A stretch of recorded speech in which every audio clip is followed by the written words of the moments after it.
आज की वीडियो होने वाली है पेंट सेक्टर की सबसे बड़ी कंपनी पर, जो कि फ़िलहाल लगभग अपनी बॉटम वैल्यूएशन के आसपास खड़ी है।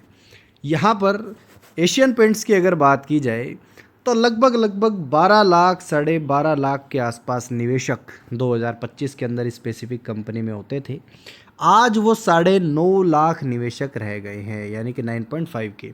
सो यहाँ पर आप समझिएगा कि ये जो 2.5 लाख निवेशक हैं, 2.5 लाख निवेशक आपको यहाँ पर ये जो स्पेसिफिक कंपनी से एग्ज़िट होते हुए नज़र आए हैं, इनमें से ज़्यादातर रिटेल इन्वेस्टर्स हैं और ज़्यादातर रिटेल इन्वेस्टर्स यहाँ पर घाटे में एग्ज़िट लेकर गए हैं या स्पेसिफिक कंपनी के रिटर्न ना देने से परेशान होकर गए हैं।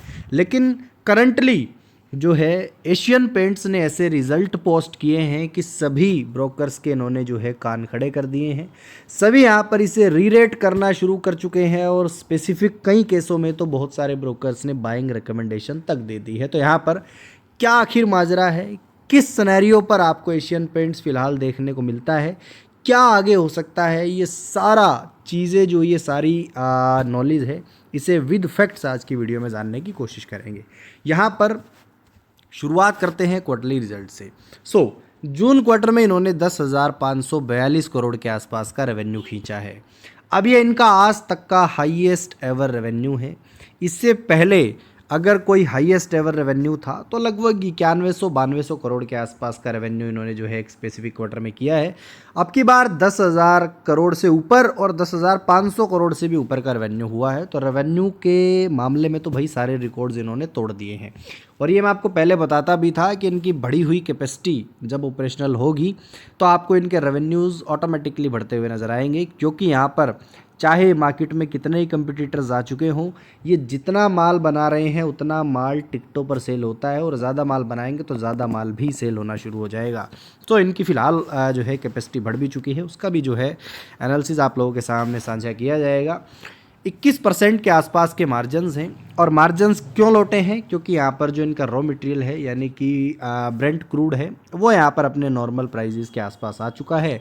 और जैसे ही वो नॉर्मल प्राइजेस के आसपास आएगा तो इनके 21%, 23%, अप टू 24% तक के मार्जिन्स आना शुरू हो जाएंगे, जो कि मे भी आपको अपकमिंग क्वार्टर्स में देखने को मिल सकते हैं। अब की बार अदर इनकम 280 करोड़ के आसपास कमाई, लगभग 304 करोड़ के आसपास का डेप्रिसिएशन काटा और 26% का टैक्स देने के बाद इन्होंने जो है 1560 करोड़ के आसपास का नेट प्रॉफिट कमाया। इससे पहले भी उन्होंने 1575 करोड़ का नेट प्रॉफिट कमाया था। किस क्वार्टर में कमाया था? जून क्वार्टर में ही कमाया था 2023 में। और उस समय 23% के मार्जिन्स थे और उस समय इनका जो रॉ मटेरियल था वो और सस्ता था। लेकिन अब भी जो है ये रॉ मटेरियल जो कि बहुत हायर साइड पर चला गया था, इनके मार्जिन्स जो कि श्रिंक होकर 17-18% के रह गए थे, अब यहाँ पर धीरे धीरे रिकवरी और वापसी आना शुरू हो जाएंगे। यहाँ पर बेस्ट रिजल्ट्स हैं, बेस्ट प्रॉफिटेबिलिटी है, बेस्ट सेल्स है, सारी चीज़ें अच्छी हैं। और अगर इसी सिनेरियो पर कंपनी आगे बढ़ती है तो मैं ऐसा मानता हूँ कि भाई हाईएस्ट एवर जो इनकी प्रॉफिटेबिलिटी जो 5500 करोड़ की निकली है, शायद इसे पार करके कंपनी जो है 6000 करोड़ के प्रॉफिट्स की ओर मूव करना शुरू कर दे। और एशियन पेंट से लगभग मैं ऐसा मानता हूँ कि बहुत ज़्यादा दूर नहीं है। बकरे की अम्मा कब तक खैर मनाएगी।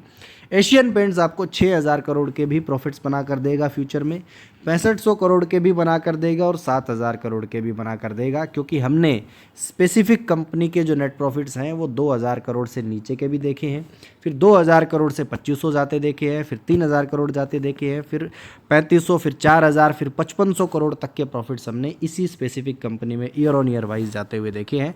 तो आगे भी एशियन पेंट्स आपको ये सारे सिनेरियोज जो है फुलफिल करता हुआ नजर आ सकता है। बात करें बैलेंस शीट की, same to same equity capital है, रिजर्व्स आज तक के हाईएस्ट एवर हो चुके हैं, बोरोइंग्स लगभग 4000 करोड़ की है, हाईएस्ट एवर है। लेकिन उन्होंने कैपेसिटी एक्सपेंशन भी लगभग बहुत तगड़ा किया है।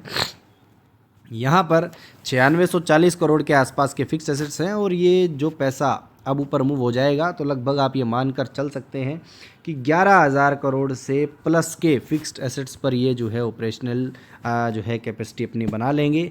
7,000 करोड़ का जो है इन्वेस्टमेंट्स हैं इनकी, आज तक की हाईएस्ट एवर है। टोटल एसेट्स लगातार बढ़ रहे हैं। कैश फ्लो की बात की जाए तो ज़्यादातर कैश फ्लो अभी भी ऑपरेशनल एक्टिविटीज़ से आ रहा है और लगातार इन्वेस्टिंग और फाइनेंसिंग एक्टिविटीज़ में जा रहा है। तो नेट कैश फ्लो की बात की जाए तो highest ever net cash flow पर कंपनी बैठी है। इसी के साथ रेशियोज़ की बात की जाए तो debtor days same to same है। इन्वेंट्री डेज़ घटते क्रम में नज़र आए हैं और आप समझिएगा कि ये 2019 के जो है सिनेरियोज़ पर दोबारा आ चुके हैं। Days payable 79, cash conversion cycle भी लगभग 2021 के तरह सबसे हेल्दी हो चुकी है और काफ़ी सारे पॉजिटिव चेंजेस मुझे जो है इसकी बैलेंस शीट में देखने को मिले हैं। अब यहाँ पर एशियन पेंट्स में अगर आप वैल्यूएशन वाइज इसका एनालिसिस करके देखें तो देखिए मैं आपको सीधा इसका एनालिसिस करके बता देता हूँ। लगभग 2,63,000 करोड़ के मार्केट कैपिटलाइजेशन पर आज के समय ये कंपनी खड़ी है। इसका 3 साल पहले 2,64,000 करोड़ के आसपास का मार्केट कैपिटलाइजेशन था और लगभग 5 साल पहले 2,43,000 करोड़ के आसपास का मार्केट कैपिटलाइजेशन था। तो आप समझ सकते हैं कि आपको एशियन पेंट सेम प्राइजेस पर सेम वैल्यूएशन पर मिल रही है जो कि 5 इयर्स बैक थी, जो 5 साल पहले इनकी वैल्यूएशंस थी। तो यहाँ पर जो भी बेसिकली लंबी अवधि के निवेशक हैं उनके लिए पहली बात तो ये पॉजिटिव न्यूज़ है। अगर एंट्री लेना चाहे तो कहीं ना कहीं ये 2 पॉजिटिव पॉइंट्स हो सकते हैं। इसी के साथ एशियन पेंट ये वो नाम है जो मैं मानता हूँ कि आगे लगातार आगे बढ़ सकता है। चाहे सेक्टर में 1-2 कंपनीज और आ चुकी हों, लेकिन एशियन पेंट इज़ ऑलवेज जो है लगातार इसकी जो हाइप है वो बनी रहेगी। इसी के साथ कुछ और इनसाइट्स अगर मैं आप लोगों के साथ साझा करूं तो आज के दिन हाईएस्ट एवर जो है मैन्युफैक्चरिंग कैपेसिटी है इनकी। इससे पिछले साल 1,85,000 करोड़ के आसपास का मिलियन KL पर एनम में जो है ये कैपेसिटी है। तो 1.85 की थी इससे पिछली बार, 2024 में भी सेम थी, फिर उससे पहले 1.73 की थी। अब ये लगभग 2.30 के आसपास कैपेसिटी इनकी पहुंच चुकी है। इसी के साथ जो इनके होम डेकोर के स्टोर्स हैं वो 72 से बढ़कर 74 हो चुके हैं। इसी के साथ रिटेल टच पॉइंट्स 1,70,000 पर पहुँच चुके हैं और यहाँ पर जो है न्यू प्रोडक्ट्स की जो कॉन्ट्रीब्यूशन है 17 पर पहुंच चुकी है, वो भी जो है लगभग आज तक का हाईएस्ट एवर आंकड़ा आपको देखने को मिल रहा है। तो मैं ऐसा मानता हूं कि अब एशियन पेंट्स जिसने पॉजिटिव रिजल्ट्स देना शुरू कर दिए हैं और अगर जो है ब्रेंट क्रूड के ऑयल ओवरऑल जो है बाहर की डिस्ट्रिप्शन से ना छिड़े, लगातार जो है इसी भाव पर या इससे नीचे बने रहे, मेरे हिसाब से जो है एशियन पेंट्स अपकमिंग क्वार्टर्स में 23 से 24% के मार्जिन्स पर काम करता हुआ नज़र आ सकता है। और अगर ऐसा होता है तो company highest ever profitability generate करने में सक्षम रहेगी, क्योंकि एशियन पेंट सबसे बड़ी कंपनी है। तो यहाँ पर प्राइसिंग पावर की इनके पास टेंशन नहीं है, काम पूरा है, कैपेसिटी पूरी है, डिमांड पूरा है। जस्ट यहाँ पर जो है मार्जिन्स इन्होंने लेने हैं और मार्जिन्स लेने में ये सबसे आगे हैं, क्योंकि जो मार्केट लीडर प्रोडक्ट होता है जिसकी डिमांड मार्केट में सबसे ज़्यादा होती है उसके पास सबसे बेस्ट प्राइसिंग पावर होती है पूरे के पूरे सेक्टर में। तो यहाँ पर प्राइसिंग पावर के बारे में तो टेंशन लेने की ज़रूरत ही नहीं है। Highest ever margins up to 24% तक के मार्जिन्स पर ये कंपनी काम कर सकती हैं। इसी के साथ अगर नेक्स्ट पॉइंट मैं आपके साथ डिस्कस करूं तो ये जो ओवरऑल नेट प्रॉफिट है ये लगभग अप टू 1800 करोड़ 1800 करोड़ तक जो है जाते हुए नज़र आ सकते हैं अगर एक स्पेसिफिक क्वार्टर की बात की जाए। और ईयर ऑन ईयर बेसिस के जो इनके ओवरऑल प्रॉफिट्स हैं वो भी यहाँ पर इससे आगे बढ़कर लगातार इसको जो है क्रॉस करते हुए नज़र आ सकते हैं। ऐसा ये सेम रिसर्च जो है मल्टीपल ब्रोकर्स की भी है, मल्टीपल जो है इंटरनेशनल ब्रोकर्स की भी है, और यहाँ पर जो है ये चीज़ें आपको हो सकता है होती हुई नज़र आ सकें। अब इसी के साथ अगर आप जो है स्पेसिफिक कंपनी में स्विंग ट्रेडिंग जो हमने पहले अपॉर्चुनिटी डिस्कस की थी वो यहाँ पर करंट प्राइस के साथ यहाँ पर एग्जिट होने का समय आ गया है। और इस अपॉर्चुनिटी ने कितना रिटर्न बना कर दिया अगर इसे डिस्कस किया जाए तो आप समझ सकते हैं कि लगभग 30% के आसपास के रिटर्न्स आप जो है इस ओवरऑल डाइवर्जेंस थ्योरी से कमा सकते थे। तो जो स्विंग ट्रेडिंग के लिए यहाँ पर स्पेसिफिक कंपनी में एंट्री जिन्होंने की थी तो एक सेलिंग लेवल आ चुका है, आप जो है बिल्कुल कंफर्टेबली जो है अपनी पोजीशन से एग्जिट ले सकते सकते हैं अगर आपका मकसद जो है स्पेसिफिक कंपनी में स्विंग ट्रेडिंग का था।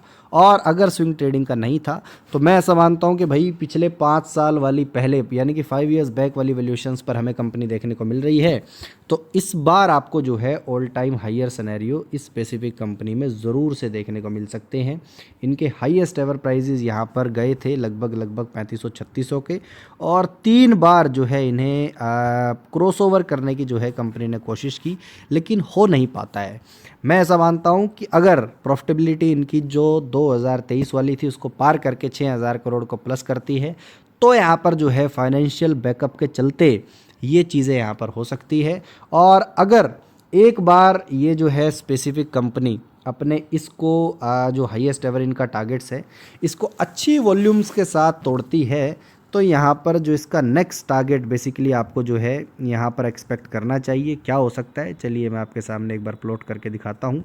ये लॉन्गर होराइज़न की बातें मैं यहाँ पर कर रहा हूँ, सो इसे आप जो है लॉन्गर होराइज़न में ही मान कर चलिएगा।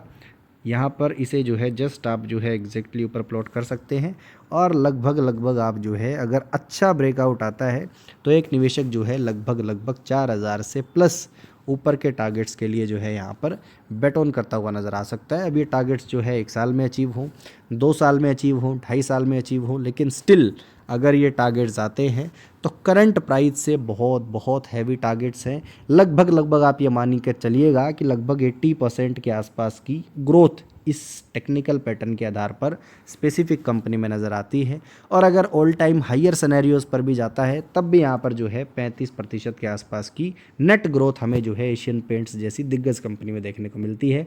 मैं हमेशा से लेकर जो है एशियन पेंट्स में जो है ऑप्टिमिस्टिक हूँ। हालांकि मल्टीपल कमेंट्स मेरे पास आती थी जब मैं एशियन पेंट्स को लेकर वीडियो बनाता था। बहुत सारी कंपनीज ऐसी होती हैं जो बहुत लंबे समय तक कंसोलिडेट करती हुई नज़र आती हैं। बहुत बढ़िया दिग्गज खिलाड़ी जिन्होंने इतिहास रचा वो भी लगभग हिस्ट्री में 5-5 साल कंसोलिडेट करके आए हैं। तो कंसोलिडेट करना एक बुरा साइन कभी नहीं होता है। कोई स्पेसिफिक कंपनी जब कंसोलिडेट करती है तो ओवरऑल ग्रोथ मिसिंग होती है, और over a period of time अच्छी कंपनीज़ में वो ग्रोथ वापस आ जाती है, और कंपनी जो है फिर वो जो पिछले 3-4 साल की कसर थी, 2-2.5 साल की कसर थी, उसको जो है एकदम से पूरा कर देती है। ऐसा मल्टीपल कंपनीज़ में आपने देखा होगा। खैर, एशियन पेंट्स को लेकर आपकी क्या राय है? करंट जो है क्वार्टरली रिजल्ट से आप क्या समझते हैं?